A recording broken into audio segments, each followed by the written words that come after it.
quero fazer a apresentação do primeiro preletor dessa noite. Convidado, é uma honra, nós recebemos o Dr. Russell Shedd.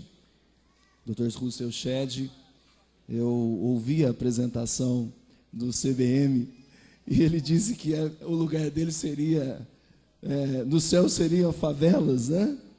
Então eu não posso falar muitas coisas aqui. Mas ele formou-se em 1949, bacharel no Wheaton College, mestrado em Novo Testamento pela mesma escola e formado em teologia pela Fair Seminário, doutor pela Universidade de Edimburgo, e ele desenvolve trabalhos missionários no Brasil desde 1962. É professor de teologia, expositor bíblico, além de ser um autor de inúmeros livros e das notas explicativas da Bíblia Vida Nova e da Bíblia Shedd. Eu quero pedir ao Dr. Shedd que se coloque de pé e ele já tenha a oportunidade. Saúde a todos na graça e paz de nosso amado Senhor e Salvador. Os irmãos têm que tentar imaginar a alegria que eu sinto nesta noite, pela primeira vez olhar na face de irmãos que eu não conhecia. E saber que um dia, lá no futuro, estaremos juntos novamente, conhecendo a história dos irmãos. Eu estou aqui por muitos motivos. Não daria para lembrar todas elas. Estou aqui por causa do D.L. Moody.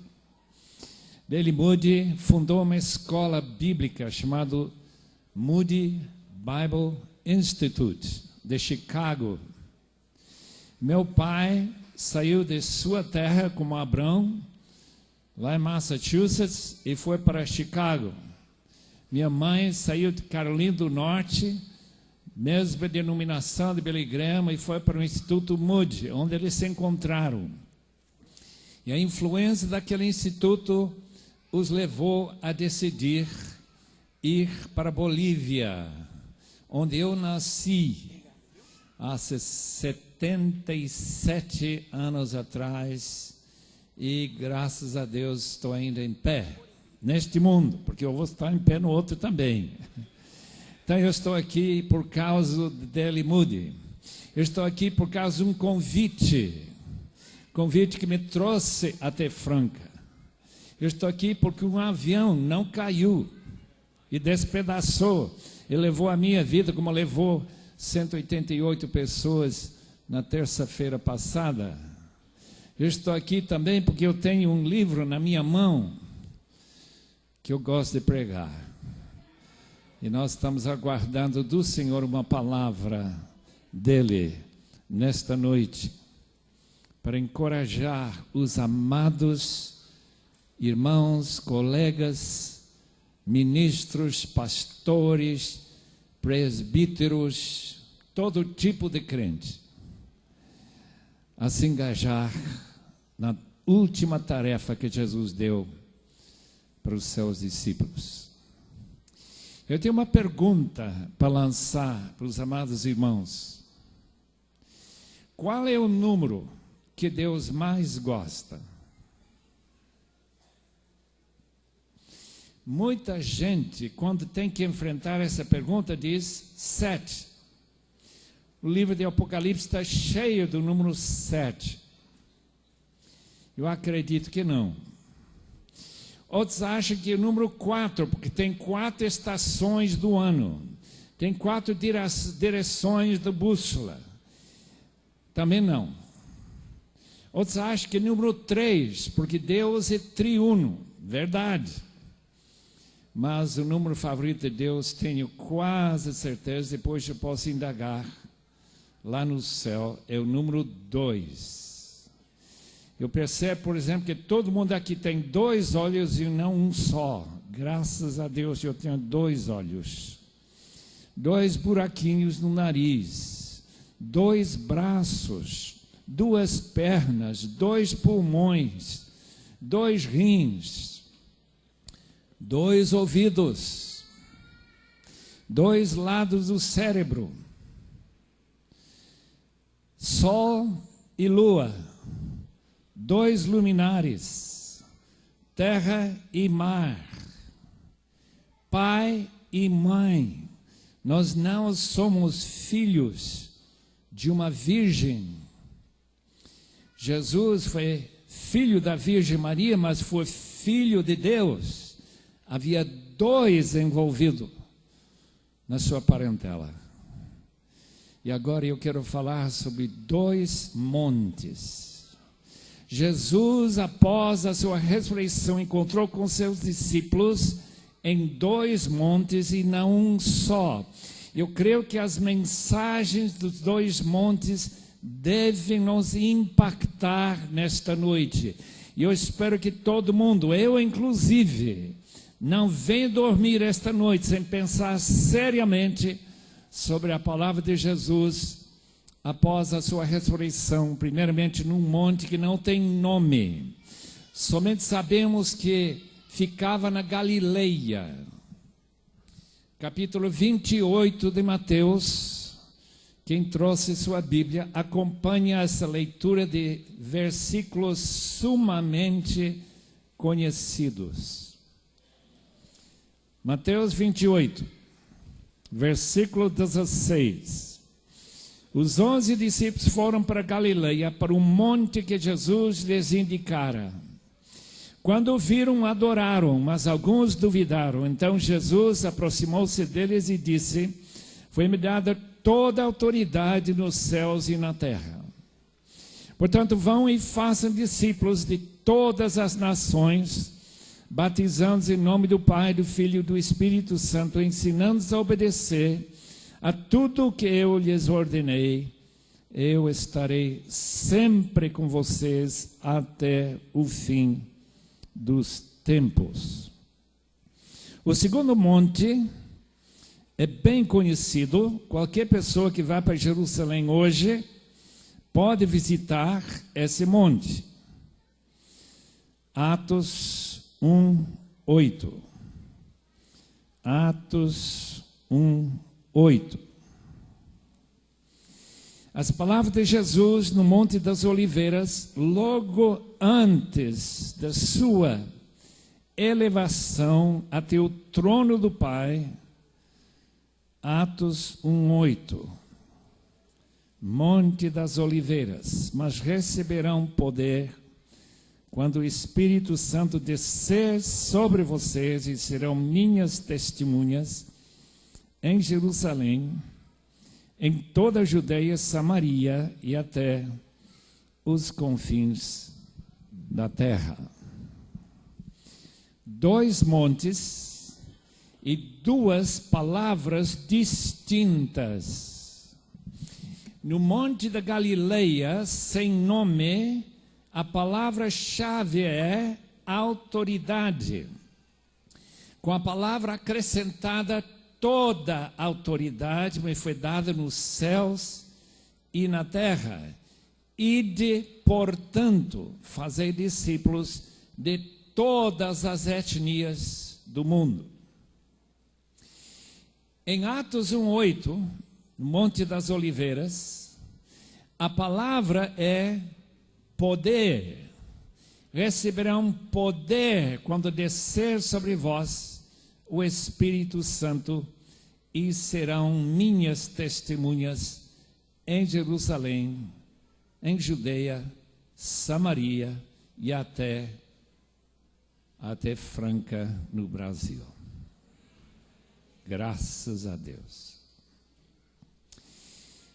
Deixe-me ajudar os irmãos a notar uma coisa que talvez não notaram. Capítulo 28 de Mateus, toda a autoridade precede um mandamento. Ide, portanto, fazei discípulos. Monte das Oliveiras é uma promessa.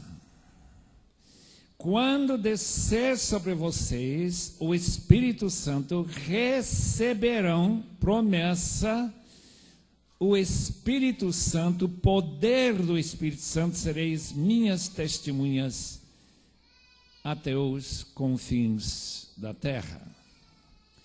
Mandamento e poder, autoridade e dunamis.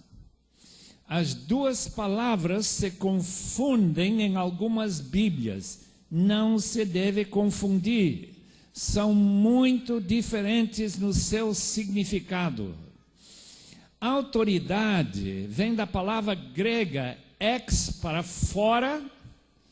Temos a palavra em português êxito, em inglês temos a palavra exit, para fora, marcada nos prédios, grandes sinais, exit, sai por aqui. Português, saída. Em grego, ex. Ousia, uma forma do verbo ser. Portanto, aquilo que emana da natureza de alguma coisa. Exousia sai da natureza da pessoa. Há uma imensa diferença entre um cachorro que tem dentes enormes e está mostrando seus dentes e seus pelos em pé, e ele fazendo um barulho com sua garganta que diz: eu tenho autoridade, não entra aqui. Uma diferença imensa, mas imensa, de um gato manso que não tem autoridade nenhuma. A palavra poder, dunamis, de onde vem nossa palavra portuguesa, dinâmica.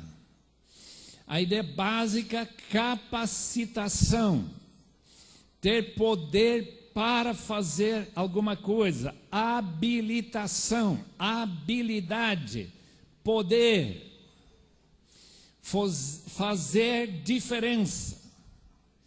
Enquanto a palavra autoridade tem a ver com obediência. Obediência. Eu estava sentado ao lado do fundador da editora Mundo Cristão, alguns anos atrás, indo para Caxambu, Minas Gerais, para uma conferência. Já era meia-noite. O senhor Pedro disse: eu estou muito cansado, dia cheio de atividade. O senhor não pegaria volante e dirigiria o resto? Diz: eu faria com muito prazer, só que eu não trouxe uma carta de habilitação. Mas, como em todos os anos que tinha passado no Brasil, eu acho que policial nunca me parou, ou se me parou uma vez. Portanto, chance de um policial me parar porque eu deixo a habilitação em casa, carta, né? Eu acho que não tem problema não. Eu tenho carta, eu não estou dirigindo sem, fora da lei, apenas não trouxe comigo. Daí eu peguei o volante e fui dirigindo. 5 minutos depois aparece um homem ao lado da estrada Via Dutra, indo de São Paulo para o Rio, levanta a mão. Eu olhei que não havia ninguém mais à minha frente, ninguém atrás, já depois de meia-noite. Parece que ele queria que eu parasse. Amados irmãos, eu parei, ainda que eu tinha muito mais poder do que ele. Eu tinha debaixo do capô daquele carro pelo menos o poder de 50 cavalos. Mas aquele homem fardado, Polícia Federal, tinha mais autoridade do que eu. Eu estava com poder, ele estava com autoridade.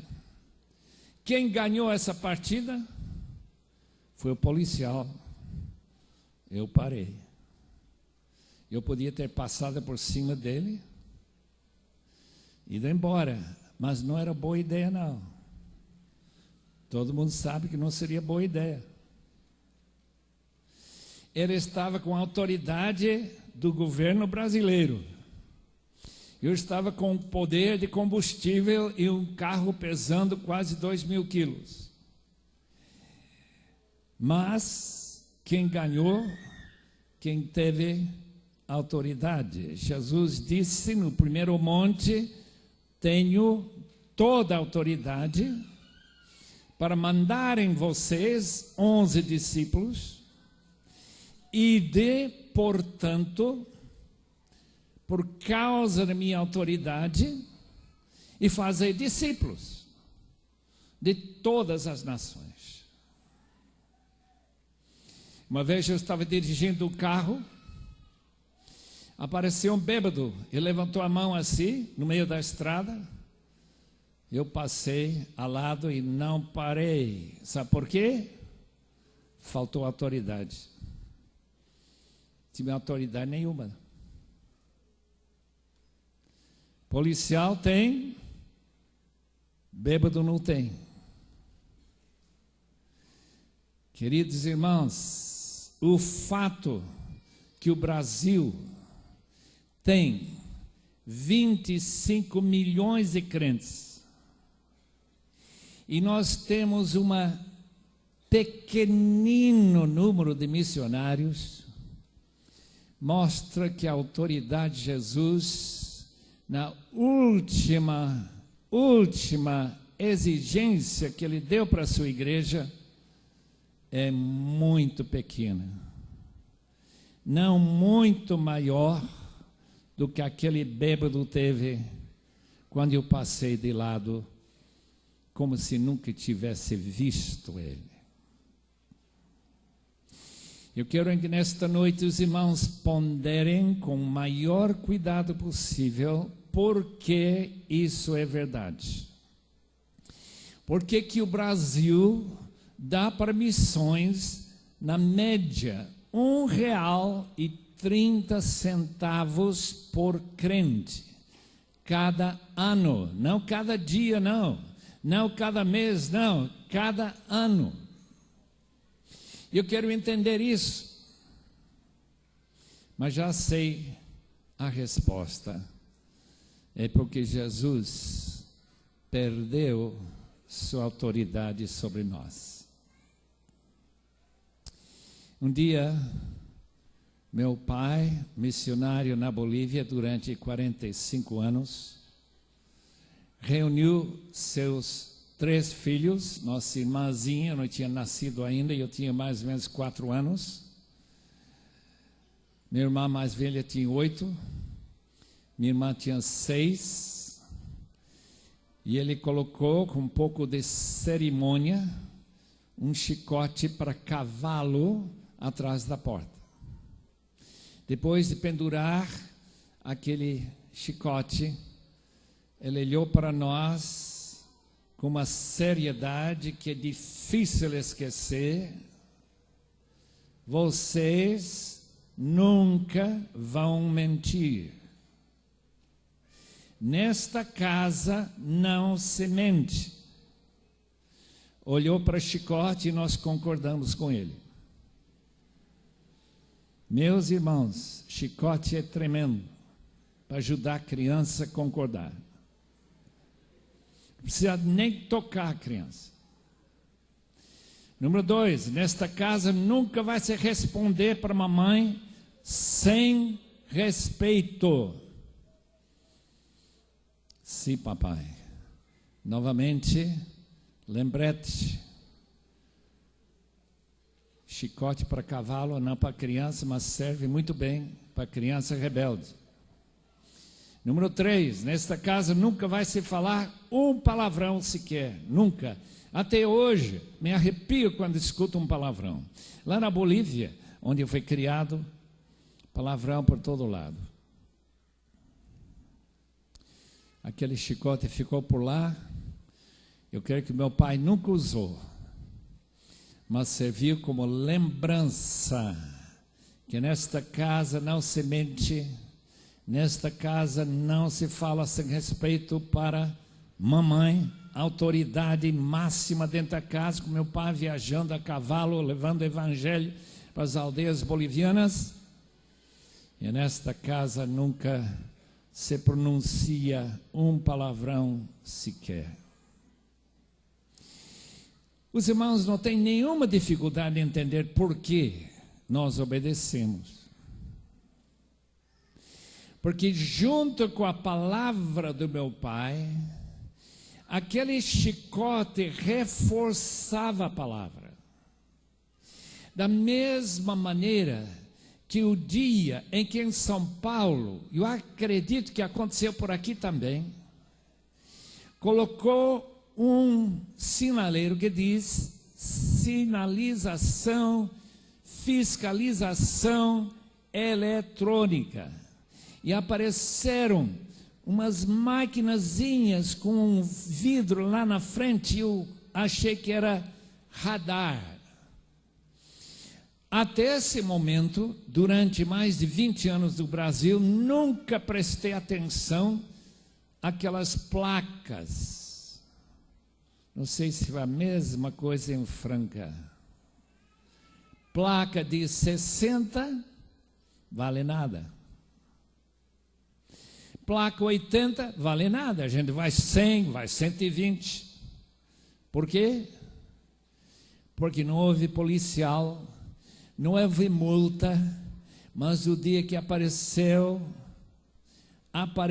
essa fiscalização, a coisa mudou radicalmente. Todo mundo passa por aqueles pontos com essas placas, verificando que o ponteiro lá do velocímetro não ultrapassa essa velocidade, igualzinho a chicote atrás da porta. Eu posso imaginar tão facilmente para os irmãos esta noite como Deus podia ter evangelizado esse mundo dentro de 1 ou 2 gerações. Seria tão fácil.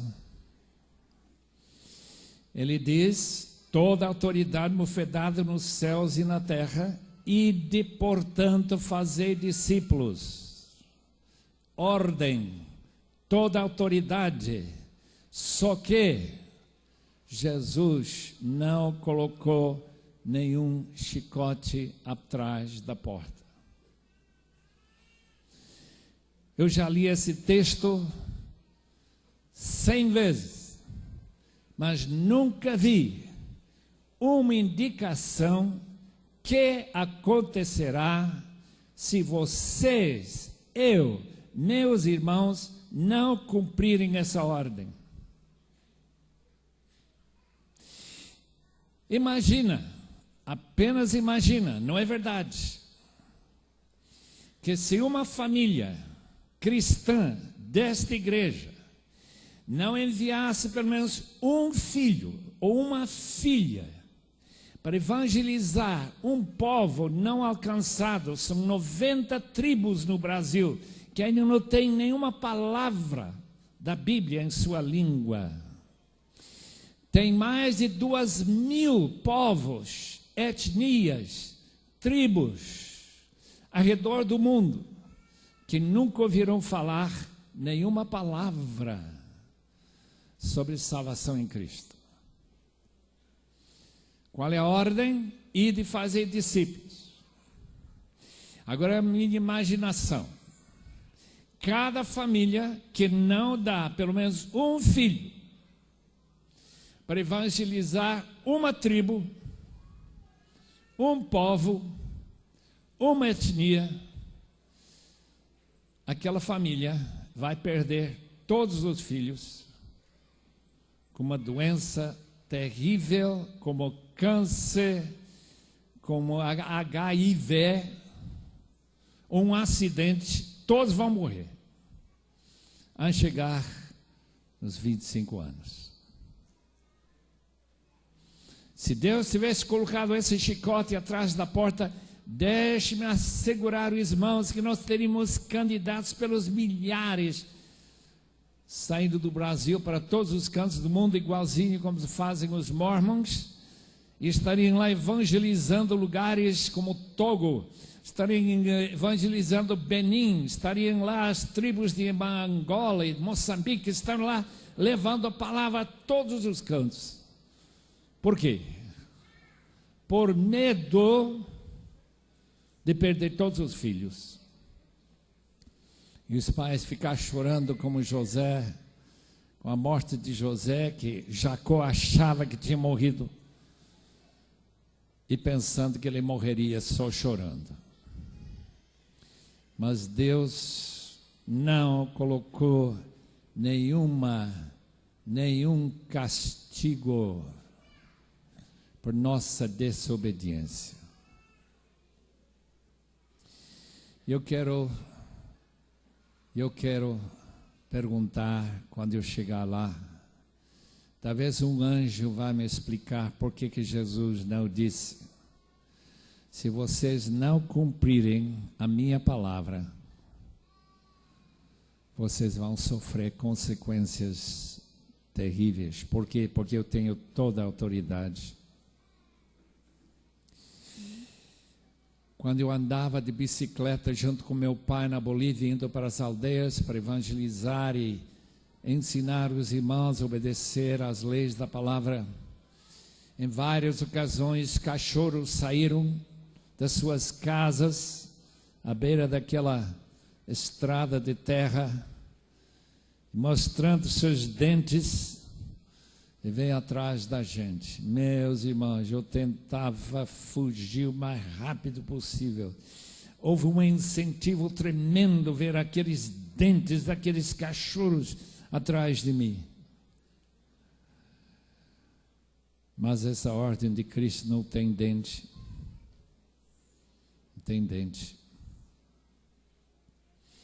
A maioria de nós, durante estes dias, vai ouvir das tremendas necessidades de nosso mundo. Vão ouvir que nesta semana que está terminando, amanhã à noite, desde o sábado passado, nasceram 2.500.000 crianças, bebezinhos, ao redor do mundo. 2,5 milhões em uma semana.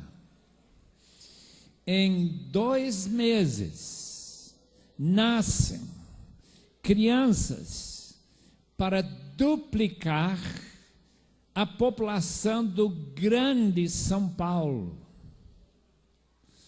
18 milhões de novas pessoas para serem evangelizadas. Se nós pararmos de divulgar estas boas novas, se nós pararmos de imprimir Bíblias e folhetos e programas de rádio que alcançam semanalmente 990 milhões de habitantes da Terra, através de ondas curtas, através da FM, através de outras fontes. Mas isso deixa mais de 5 bilhões de habitantes da Terra sem programa nenhum. Há 6.000 línguas no mundo, irmãos. 6.000. E só 2.000 línguas têm uma porção ou mais das Escrituras. Esta semana passada, no dia 12, a minha irmã em Guatemala, com meu cunhado Davi Ekstrom e Helena, entregaram uma Bíblia na língua Chuch São Mateus.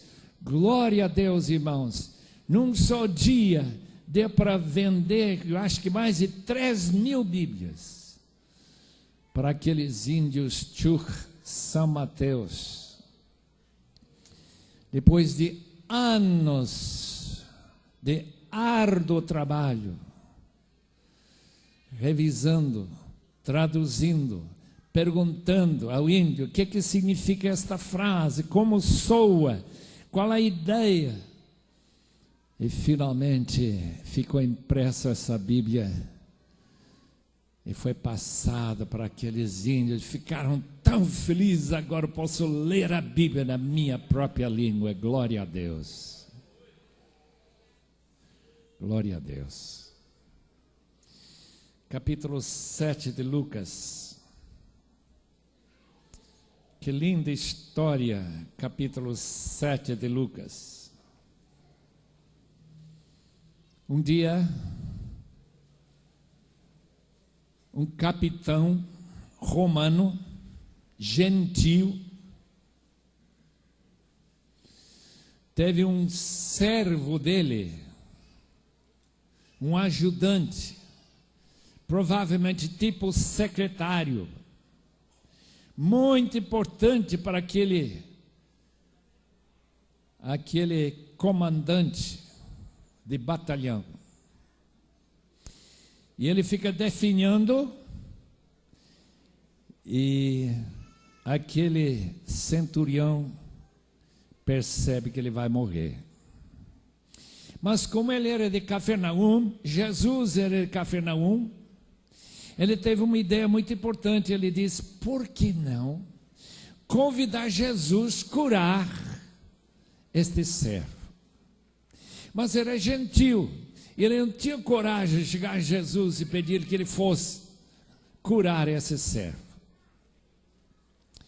Portanto, ele foi amigo dos judeus de Cafarnaum, construiu uma sinagoga para eles.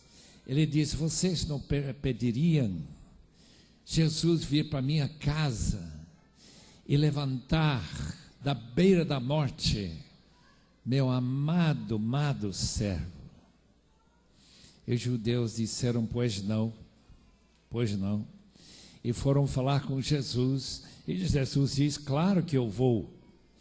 Capítulo 7 de Lucas, versículo 6, eu quero ler o que aconteceu em seguida. Versículo 6, já estava perto da casa, quando o centurião mandou amigos dizerem a Jesus: Senhor, não te incomodes, pois não mereço receber-te debaixo do meu teto, por isso nem me considerei digno de ir ao teu encontro, mas dize uma palavra e meu servo será curado. Pois eu também sou homem sujeito à autoridade, com soldados sob o meu comando. Digo a um: vá, e ele vai. A outro: venha, e ele vem. Digo a meu servo: faça isso, e ele faz. Ao ver isso, Jesus admirou-se dele e, voltando-se para a multidão que o seguia, disse: eu lhes digo que nem em Israel encontrei tamanha fé. Fé? Exatamente, fé, meus irmãos. Sem fé é impossível agradar a Deus. E esse incrédulo romano, capitão de batalhão, tinha mais fé em Jesus que qualquer judeu, inclusive entre os discípulos, que Jesus estava convidando a evangelizar o mundo. Por que ele disse: nunca vi em Israel tamanha fé como a fé desse homem? Por quê? Porque é aquilo que ele falou. Ele disse: eu sou sujeito a uma autoridade superior, major, coronel, general. Eles mandam em mim. Eu não questiono, eu obedeço na hora. E eu tenho soldados debaixo do meu comando. E eu mando: vai, ele vai. Ele não faz desculpas. Ele não diz: eu não estou sentindo bem. Ele não diz: eu tenho várias coisas para fazer, depois eu vou atender. Não, ele vai imediatamente. E a mesma coisa, meus irmãos, quando eu digo venha, ele vem. Por quê? O rigor da disciplina de um exército depende. Irmãos, nós cantamos esta noite, eu sou soldado de Jesus, mas que tipo de soldado? Soldado que obedece? Ou soldado que diz, Senhor, aguarda mais uns anos? O movimento estudantil missionário, que mandou mais de 20 mil missionários para o campo, para evangelizar o mundo, mais de 20 mil, passou uma folha, chamada folha de exclusão. A folha de exclusão era para dar desculpa para não ser missionário. Primeira exclusão: eu sou fisicamente deficiente, eu não posso ser missionário, eu vivo numa cadeira de rodas e deitado numa cama. Que utilidade seria eu lá na África? Número 2, eu não sou soldado desse mestre. Eu não sou discípulo dele, portanto ele não manda em mim. Eu não mando dos filhos dos outros, eu só mando dos meus filhos, ou meus soldados. Portanto eu não vou, porque aquele chefe não é meu chefe. Número 3, meu vizinho não foi, portanto eu não vou também. Se ele não vai, por que eu tenho que ir? Número 4, eu preciso de tempo para pensar. Eu estou sugerindo 20 anos, porque uma decisão tão séria, eu acho que 20 anos daria. Número 5, já pensei durante 20 anos e ainda não sou capaz de decidir. Me dá mais 20 anos. Queridos irmãos, isso que a fé não admite. Fé, como aquele centurião, nunca vi em Israel de Jesus. Por quê? Porque esse homem disse, quando eu digo vai, ele vai na hora. Ou quando eu digo vem, ele vem. Imediatamente. Queridos irmãos, esse movimento estudantil missionário que estava em seu auge há 100 anos atrás, que teve seu grande congresso missionário na cidade onde eu estudei, Edimburgo, na Escócia, 1910, e o grande tema da mensagem de John Mott que pregou nessa noite foi o mundo evangelizado em nossa geração. Por quê? De aqui 80 anos, isso aconteceu há 97 anos atrás, daqui a 80 anos, todos os habitantes vivos da terra estarão no cemitério. Eu nunca ouvi alguém pregar no cemitério. Eu já fui ver pessoas pregando na praça, em qualquer lugar do mundo, mas cemitério nunca. Para os túmulos, nunca vi. Portanto, amados irmãos, se temos fé, se acreditamos que Jesus tem autoridade, deixamos fazer o que mais de 100 mil pessoas fizeram há 100 anos atrás. Eu me disponho a ir, se Deus não me barrar, se não me parar, eu vou servir a Deus em algum campo missionário. Eu prometi falar um pouquinho sobre poder. Brasil gosta de poder. Eu acho que todo mundo gosta de poder. A autoridade não interessa, a gente não quer saber de autoridade. Mas coloque uma faixa na sua igreja, aqui tem poder, aqui resolve seus problemas, aqui se dá emprego, aqui se cura doentes. Vem para cá, para nossa igreja, vão resolver seu problema.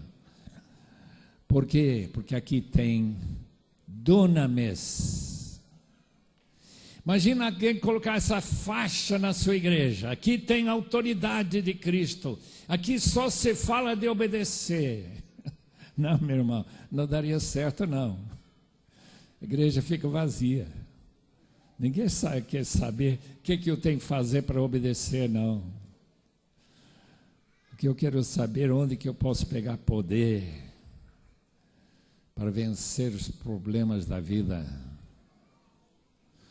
Jesus prometeu: receberão poder ao descer sobre vós o Espírito Santo. Eu estou muito feliz de estar numa igreja da Assembleia, porque desde 1906, 101 anos atrás, a Assembleia de Deus tem alardado, tem proclamado que tem poder no Espírito Santo. Atos 1:8. Receberão poder ao descer sobre vós o Espírito Santo. Se esta igreja está cheia de potencial de missionários, é porque aqui tem poder. Agora deixe-me explicar muito bem que Jesus Cristo falou para os mesmos discípulos no Monte da Galileia e no Monte das Oliveiras. No primeiro monte ele disse: eu tenho toda a autoridade, eu tenho direito de mandar em todos vocês. Mas ele também disse: quando descer sobre vós o Espírito Santo, vocês receberão poder. Eu tenho certeza que nos Jogos Pan-Americanos nenhuma pessoa vai ganhar uma corrida com uma perna só. Ou ganhar uma competição de natação com um braço só. Não, meus amigos, a gente precisa de 2 pernas, 2 braços.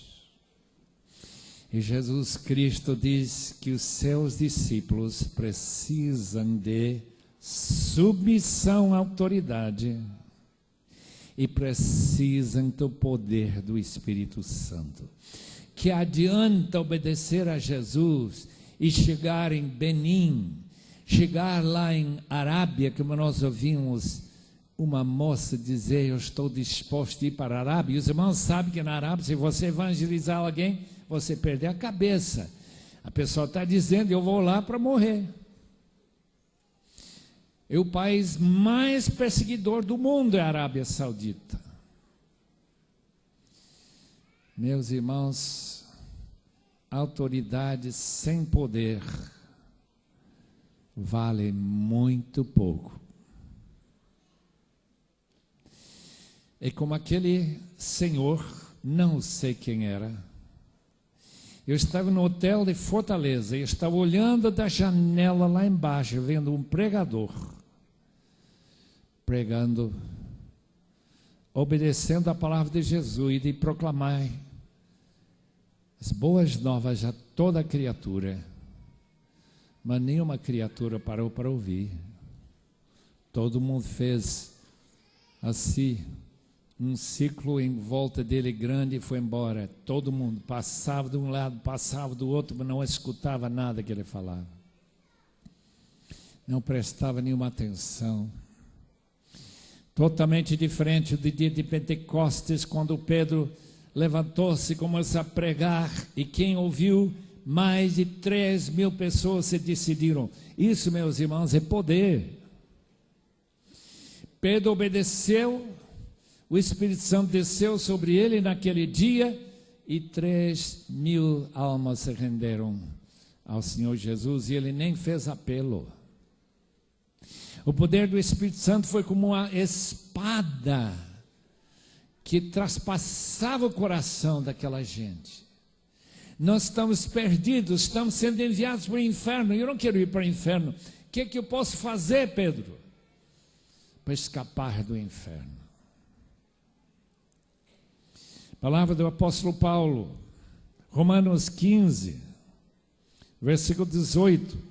Romanos 15, 18. Que versículo importante para todo missionário. Toda pessoa que contempla, eu quero servir ao Senhor, eu quero obedecer essa ordem, e de fazer discípulos de todas as etnias. 15, 18. Não me atrevo a falar de nada, exceto daquilo que Cristo realizou por meu intermédio. Paulo não tinha poder em si mesmo nenhum. Nada, exceto daquilo que Cristo realizou por meu intermédio em palavra, em ação, a fim de levar os gentios a obedecerem a Deus, pelo poder de sinais e maravilhas, e por meio do poder do Espírito de Deus, assim desde Jerusalém e arredores até o Ilírico, proclamei plenamente o Evangelho de Cristo. Proclamar o Evangelho sem poder, meus irmãos, vale nada. Vale nada. Eu tenho uma prática lá em São Paulo de entregar folheto. A voz do povo não é a voz de Deus. Respostas a ideias erradas brasileiras. Escrito por ex-deputado Fausto Rocha. Em todos os anos que eu entrego aquele livreto, que já publicou mais de 1 milhão de exemplares, até agora nunca vi um daqueles folhetos rasgado e jogado no chão. Em Portugal, onde eu trabalhei, antes de vir para o Brasil, nós saímos para evangelizar uma cidadezinha pagã, católica, mas católica pagã. E nós entregamos o Evangelho de João. E quando nós voltamos para pegar nosso carro e ir embora, lá está rasgado o Evangelho de João, palavra de Deus, num país que se diz cristão. Eu achava muito complicado acreditar que a ignorância chegaria a esse ponto de festejar São João e rasgar o que ele escreveu e jogar no chão com o maior desprezo possível. A minha pergunta é esta: quando Paulo diz que eu tenho proclamado plenamente a palavra, quando ele escreve para os Tessalonicenses, eu preguei não apenas com palavras, mas com poder, palavras e dunamis, é a mesma palavra no texto original que nós temos em Atos 1:8. Eu estou sumamente feliz em poder falar para os irmãos durante esse fim de semana, porque eu acredito, estou absolutamente certo, que a ênfase que a Assembleia de Deus dá ao poder do Espírito Santo é absolutamente essencial à proclamação do Evangelho. Sem poder é jogar folhetos no lixo. mas coloca na mão de alguém. Por isso nós oramos, Senhor, use esta palavra. Por isso, antes de falar na televisão, falar na rádio, Senhor, use esta palavra. Antes de falar numa mensagem, Senhor, nós oramos, Senhor, use com teu poder esta palavra. Faça uma diferença. Porque se não há poder, não adianta, meus irmãos. Não adianta fazer nada sem poder. É carro sem combustível.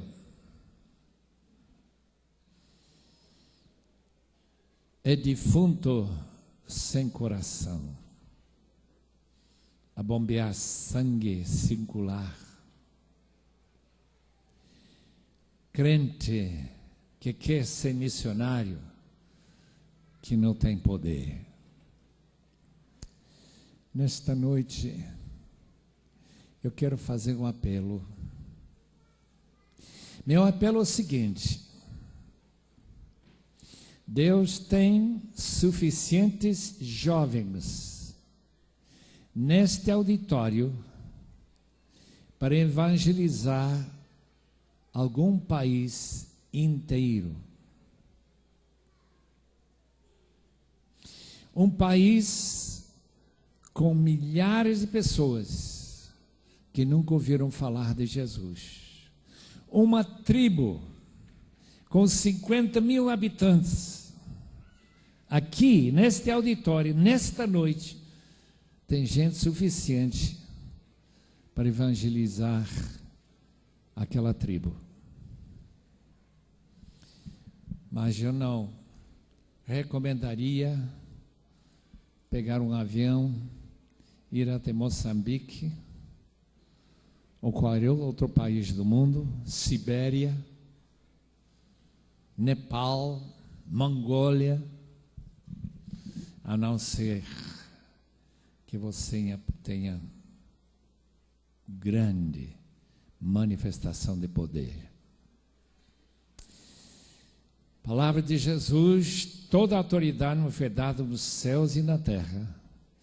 Ide, portanto, fazer discípulos de todas as etnias, povos, línguas e nações. Receberão poder ao descer sobre vós o Espírito Santo. Pergunto eu, o que acontece se a gente só busca poder e não obedece à ordem de Cristo? Jesus Cristo simplesmente retira o seu poder da igreja. Eu já preguei numa igreja pela última vez, na Escócia. Foi uma pregação muito triste, porque naquele mesmo domingo, terminada a última mensagem, as portas iam fechar pela última vez. Por quê? Porque o poder do Espírito Santo foi retirado. Eu sei que os irmãos acham que isso nunca vai acontecer no Brasil. Pode acontecer sim. No dia que nós desobedecermos a ordem de nosso Senhor Jesus e a promessa do segundo monte, Monte das Oliveiras, e nós não recebermos o poder do Espírito para cumprir a ordem de Cristo, fazer discípulos de todas as nações, podem ter certeza que o Espírito Santo vai ser retirado. Que Deus nos ajude a entender a mensagem de Cristo após a sua ressurreição nos dois montes, Galileia e Jerusalém. Pai amado, eu quero entregar esta palavra ao teu poder, porque eu sei, sem teu poder a trabalhar e operar nos corações dos meus amados ouvintes, nada mudará em coração algum. Mas, oh Deus, se tu, pela tua graça e teu infinito poder, pelo teu Espírito Santo, tocar vidas. Ainda nesta noite, tu farás grandes coisas para chegar, evangelizar o mundo. Em nome de Jesus. Amém, Senhor.